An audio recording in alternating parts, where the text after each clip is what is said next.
Ada 3 tuh yang bisa membuat brain shocking, dia bilang. Yang pertama tuh puasa. Puasa itu bisa mengakibatkan atau membuat brain shocking. Jadi kalau orang brain shocking tuh nanti efeknya apa? Kecerdasan. Kecerdasan. Itu yang pertama. Kemudian yang kedua apa? Tadi, Anda mandi air hangat, tiba-tiba mandi air dingin. Itu juga bagus tuh. Dengan catatan ya, tubuh kita dalam kondisi fit. Ya, nggak ada penyakit yang mengganggu dan cukup berat gitu catatannya. Makanya kalau saya datang ke pegunungan, itu saya senang sekali ke sana. Kenapa? Saya pasti akan mandi air dingin.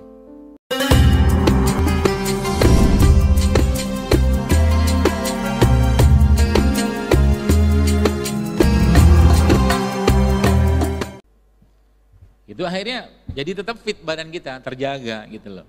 Ya. Makan telur, ya biasalah kasih garam apa, lada hitam, lada putih gitu-gitulah. Sehingga cepat recovery-nya. Ya. Apalagi, nah ilmu baru lagi tuh. Kalau saya biasanya ke tempatnya ini ilmu kalau Anda pengen tetap awet muda dan glowing. Binti kinclowing. Ada satu suku Bapak sekalian, namanya suku Hunza. Suku Hunza ini kalau nggak salah adanya di daerah Pakistan, perbatasan Himalaya. Nanti bisa di browsing di YouTube itu. Nah, mereka tuh umur 65 tahun, itu masih bisa melahirkan ibu-ibunya, perempuan, 5 tahun. Dan masih tampak muda lah ya. Nggak kayak manusia modern kayak kita sekarang gini kan. Wajahnya, usianya 30 tapi tampak 50. Bermutu, bermuka tua. Ya seperti itu. Boros gitu. Boros.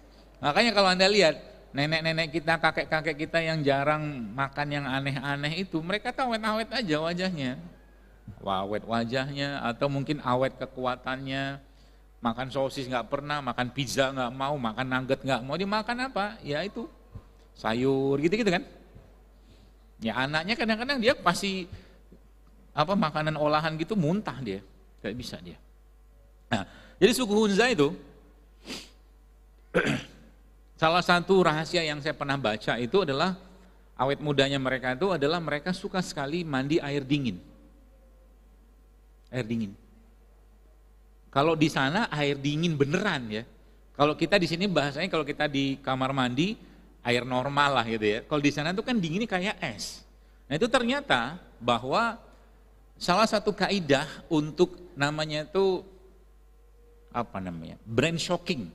Otak kita tuh dibikin kaget, tapi kaget itu bisa menguatkan katakanlah fungsi otak yang saya pernah baca atau lihat gitu tentang itu adalah dengan cara jadi misalkan ada orang pakai shower gitu ya. Dan itu saya kerjakan itu. Kita pakai shower misalkan showernya itu ada hangatnya, misalkan ada shower di rumah lah ya. Atau kemudian habis hangat itu showernya langsung dipindahkan ke yang dingin, kaget tuh. Ya, jadi ada 3 sebenarnya kata beliau itu, kata si dokter itu, ini hadiah ya, bukan jualan. Nanti kita bagi-bagi. Jadi ada 3 tuh yang bisa membuat brain shocking, dia bilang. Yang pertama tuh puasa.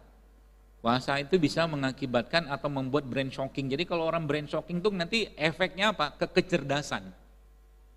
Kecerdasan.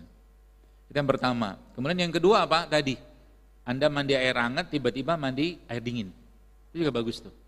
Dengan catatan ya, tubuh kita dalam kondisi fit. Ya, nggak ada penyakit yang mengganggu dan cukup berat gitu catatannya. Makanya kalau saya datang ke pegunungan, itu saya senang sekali ke sana. Kenapa? Saya pasti akan mandi air dingin. Dan kalau di rumah, Bapak Ibu ada shower gitu ya, entah dia langsung keran gitu, selang gitu atau yang langsung gitu. Nah nanti bisa dibikin, saya mau coba tapi belum saya kerjakan. Jadi pakai kayak Bapak Ibu, pakai kayak saringan, paham ya saringan, entah yang logam aluminium itu atau pakai yang plastik isi es, lalu nanti airnya kan kena itu kan, itu mandi pakai itu. Kenapa? Itu ada satu kaidah baru namanya cold immersion. Cold immersion itu kita berendam di dalam air dingin. Itu keren. Kenapa saya katakan ini? Karena data-datanya ada. Bagus. Jadi mereka itu bahkan sekarang di ahli-ahli naturopati barat itu mereka membuka data-data tentang itu. Jadi kalau bathtub itu, ya bathtub itu nanti ada air kalau punya bathtub, kalau nggak punya gentong. Saya nggak ada bathtub di rumah, tenang aja. Pakai gentong gitu kan. Nah, gentong itu isi air sama isi es.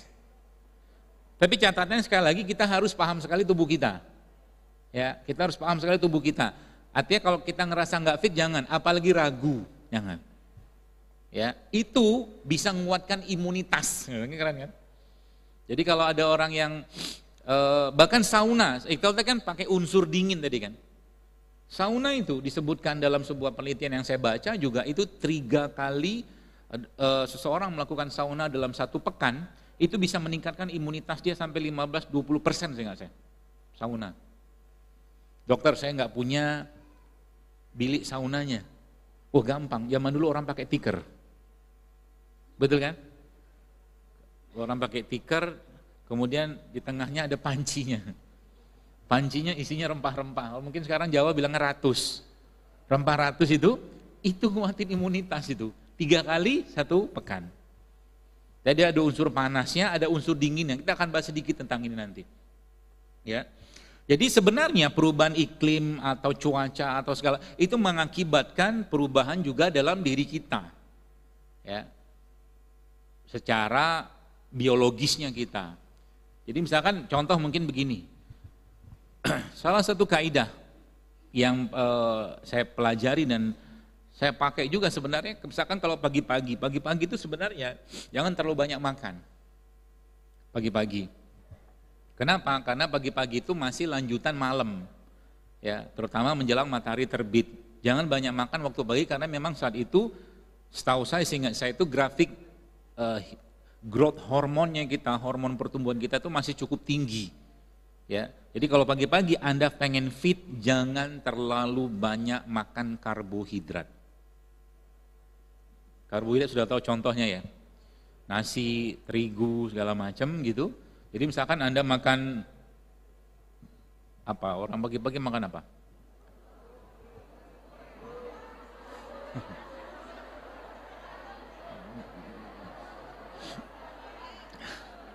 Kalau ada makanan biasanya ribut. Biasanya kan makan nasi uduk, ya kan? Apa makan aja nasi uduk, cuman nasinya nggak banyak. Banyakin kerupuknya.